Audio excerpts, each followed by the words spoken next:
سنا تھا شاہ امان اللہ خان نے تخت چھوڑ دیا۔ چلو اسے گفتگو شروع کرتے ہیں۔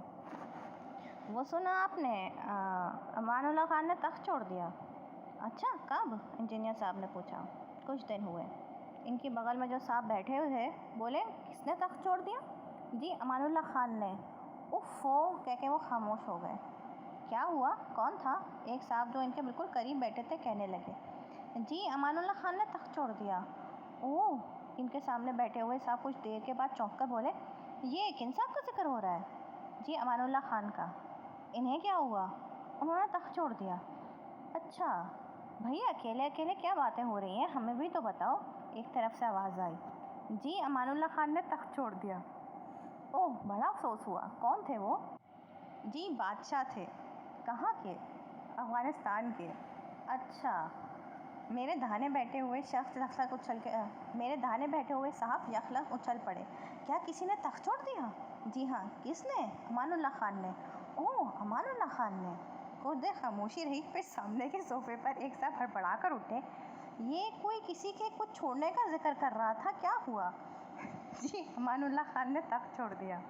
ارے غور سے کہ اس طرح باری باری ہر شخص نے پوچھا کہ کیا ہوا، اور مجھے کوئی 50 مرتبہ بتانا پڑا کہ امان اللہ خان نے تخت چھوڑ دیا۔ ہم نہایت بیزار ہو کر گھر واپس لوٹے۔ گھر میں سب باتیں کر رہے تھے، جھیل کی باتیں شروع ہو گئیں۔ مچھلیوں کے متعلق ان کے شبہات بدستور موجود تھے۔ ہم نے بڑے وثوق سے کہا کہ وہاں بڑی بڑی مچھلیاں ہیں، ہم اکثر پکڑتے رہتے ہیں، ہم نے انہیں کئی مرتبہ بھونا بھی ہے۔ بولے اچھا اس مرتبہ پکڑو تو گھر لانا، ہم بھی چکھیں گے۔ اگلے اتوار کو ہم صبح سے شام تک پانی میں بنسیاں ڈالے بیٹھے رہے، کچھ نہ ملا۔ واپسی پر بازار میں مچھلی والے سے بڑی بڑی مچھلیاں خریدی گئیں اور باورچی کے حوالے کی گئیں۔ اتفاق سے شام کو سب کہیں باہر مدعو تھے۔ گھر میں صرف میں اور روفی تھے اور ایک بزرگ جو ننھے میاں کو ساتھ بٹھا کر کھانا کھلایا کرتے۔ رات کے وقت بزرگ کو اچھی طرح دکھائی نہ دیتا۔ ننھے میاں پہلے تو دسترخوان پر بیٹھتے، پھر چپکے سے اٹھ جاتے۔ ادھر بلیاں قطار باندھے کیو لگائے منتظر ہوتی اور بڑے اطمینان سے آ بیٹھتی۔ وہ یہی سمجھتے کہ ننھے میاں ساتھ ہیں، چنانچہ وہ بار بار بلیوں سے کہتے برخوردار بھوکے مت رہنا، اور چیزیں اٹھا اٹھا کے ان کے سامنے رکھتے، یہ چکھو برخوردار، یہ بھی کھاؤ برخوردار، اور ادھر بلیاں بڑے سکون سے کھاتی۔ چنانچہ ہماری خریدی ہوئی مچھلیاں اس رات بلیوں نے کھائیں۔ اگلی مرتبہ ہم جھیل پر گئے اور واپس آتے وقت مچھلیاں خرید کر لائے تو نہ جانے کس کے مشورے سے مچھلیاں ڈاکٹر صاحب کے یہاں بھیج دی گئیں، اس سے اگلی مرتبہ انجینئر صاحب کے یہاں۔ پھر ایک روز کیا ہوا کہ سب کے سامنے مچھلی والا حساب لے کر آ گیا۔ ہمارا جیب خرچ ختم ہو چکا تھا اور مچھلیاں ادھار آ رہی تھیں۔ سب کو پتہ چل گیا، ہمارا خوب مذاق اڑا۔ ہمیں ہدایت کی گئی کہ آئندہ جھیل پر نہ جایا کریں، ہم وہاں محض وقت ضائع کرنے جاتے ہیں، جب وہاں مچھلیاں ہیں ہی نہیں تو جانا بالکل بے سود ہے۔ ہم اسکول کا کام کر رہے تھے، رستم ہمارے پاس بیٹھا تھا۔ ہمارے دل میں بار بار یہی خیال آتا تھا کہ وہاں جانا بے سود کیوں ہے؟ رستم کہہ رہا تھا کہ لڑکوں جب تم بڑے ہو جاؤ گے تب تمہیں معلوم ہوگا کہ دنیا میں جس کام سے فائدے کی امید نہیں وہ بے سود ہے۔ دنیا میں لوگ صرف وہی کام کرتے ہیں جس میں نفع ہو، صرف ان لوگوں سے ملتے ہیں جو فائدہ پہنچا سکیں، صرف وہ باتیں سوچتے ہیں جو سود مند ہوں، باقی کے سب کام، سب انسان اور سب باتیں بیکار ہیں۔ اگلے اتوار کو سب کہیں باہر جا رہے تھے۔ ہمیں حکم ملا کہ ہم دن بھر گھر کی رکھوالی کریں گے، چھوٹے ننھے میاں، ٹیلی فون اور ملاقاتوں کا خیال رکھیں گے، اور ماسٹر صاحب نے ہمیں گھوڑے پر مضمون لکھنے کو کہا تھا۔ میں اور روفی کمرے میں کاپیاں لیے بیٹھے تھے، ایک کونے میں ننھا کھیل رہا تھا، ننھے میاں پڑوس کے بچوں کے ساتھ تھے۔ رستم پوچھنے لگا کیا لکھ رہے ہو؟ ہم نے بتایا گھوڑے پر جوابی مضمون۔ وہ بولا یوں بھی کبھی مضمون لکھے گئے ہیں، سوال مضمون ہو یا جواب مضمون ہو، جس چیز پر لکھنا ہے اسے دیکھ کر لکھو۔ میں ابھی گھوڑا لاتا ہوں۔ وہ گھوڑا لے آیا۔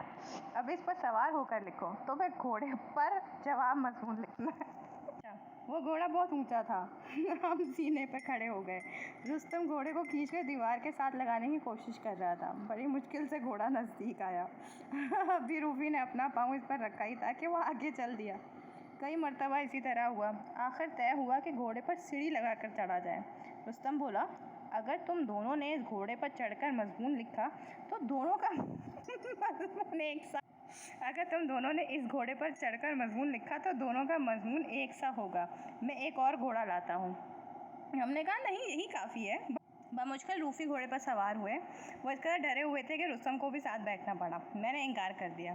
دیکھتے ہی دیکھتے گھوڑا بتک کر سرپٹ بھاگا۔ رستم نے 4-5 نہایت اعلیٰ درجے کی نفیس کلہ بازیاں کھائیں اور روفی نے کسی کن مشک نٹ کی طرح تماشا دکھایا۔ کپڑے جھاڑتے ہوئے روفی رستم سے بولے، گھوڑے پر ان 2 سواریوں کا شکریہ۔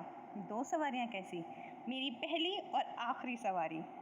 باورچی کو کہا گیا تھا کہ وہ ننھے کا خیال رکھیں، چنانچہ وہ ہر 10-15 منٹ کے بعد باورچی خانے کی کھڑکی سے سر نکال کر ننھے کی طرف دیکھے بغیر چلاتا تھا، ننھے یوں مت کرو، خبردار ننھے یہ کیا ہے؟ پھر یکایک ننھے کے رونے کی آواز آئی۔ ہم بھاگے بھاگے پہنچے۔ ننھے کو چوٹ کیوں کر لگی؟ ہم نے باورچی سے پوچھا۔ وہ سامنے سیڑھیاں دیکھی آپ نے؟ ہاں، بس وہ ننھے نے نہیں دیکھی۔ ہم نے اسے چپ کرانے کے بہترین جتن کیے۔ آخر رستم نے مشورہ دیا کہ اسے گائے کا دودھ پلایا جائے۔ باورچی دودھ لایا۔ ہم نے اس سے پوچھا، یہ تازہ تو ہے نا؟ تازہ؟ چند گھنٹے پہلے یہ سبز گھاس تھا، اس نے فوراً جواب دیا۔ ننھے نے چکھا لیکن پینے سے انکار کر دیا۔ معلوم ہوا دودھ پھیکا تھا۔ باورچی سے شکر ملانے کو کہا گیا۔ اس نے گھر چھان مارا لیکن شکر نہ ملی۔ رستم نے کہا، ابھی صبح 5 سے شکر آئی تھی باورچی خانے میں نے خود دیکھی ہے۔ باورچی مسکرایا اور بولو، اوفو، مجھے یاد آیا۔ اندر گیا، خالی ہاتھ لوٹا۔ وہاں تو نہیں ملی۔ تو پھر کہاں گئی؟ کسی کتے بلی نے کھا لی ہوگی۔ اندر جا کے دیکھتے ہیں تو ایک بالکل چھوٹا سا کتا خواب خرگوش سے لوث ہو رہا تھا۔ اسے جگانے سے پہلے میں نے پوچھا، کیا کتے شکر کھاتے ہیں؟ اور کتوں کا تو مجھے پتہ نہیں۔ یہ کتا بے جت چٹورا ہے، میٹھی چیز تو کبھی نہیں چھوڑتا۔ ضرور اسی نے شکر کھائی ہے، اسے تول کر دیکھ لی۔ کتے کو جگایا گیا، ترازو منگائی گئی، اسے تولا گیا تو پورا 5 سیر تھا۔ شکر کا وزن تو پورا ہو گیا۔ روفی نے باورچی سے پوچھا، اب کتا کہاں گیا؟ باورچی سے جب کئی اور سوال پوچھے گئے تو بولا، میں اتنا بیوقوف نہیں ہوں جتنا دکھائی دیتا ہوں، کاش تم ہوتے۔ اتنے میں ننھے میاں آ گئے۔ ننھے میاں خود 4.5 سال کے تھے اور چھوٹے ننھے سے 2 سال بڑے تھے۔ ہم نے ان کی خوشامد کی کہ چھوٹے ننھے کے ساتھ کھیلو۔ انہوں نے بڑی حقارت سے ننھے کی طرف دیکھا اور بولے، اس کے ساتھ؟ یہ تو بچہ ہے۔ ننھا خوب رو رہا تھا۔ آخر کار ہم نے تنگ آ کر ریڈیو لگا دیا اور اسے اتنا بلند کر دیا کہ ننھے کی آواز دب کر رہ گئی۔ دفتر سے اس طوطے کو نکال کے ریڈیو کے ساتھ بٹھا دیا۔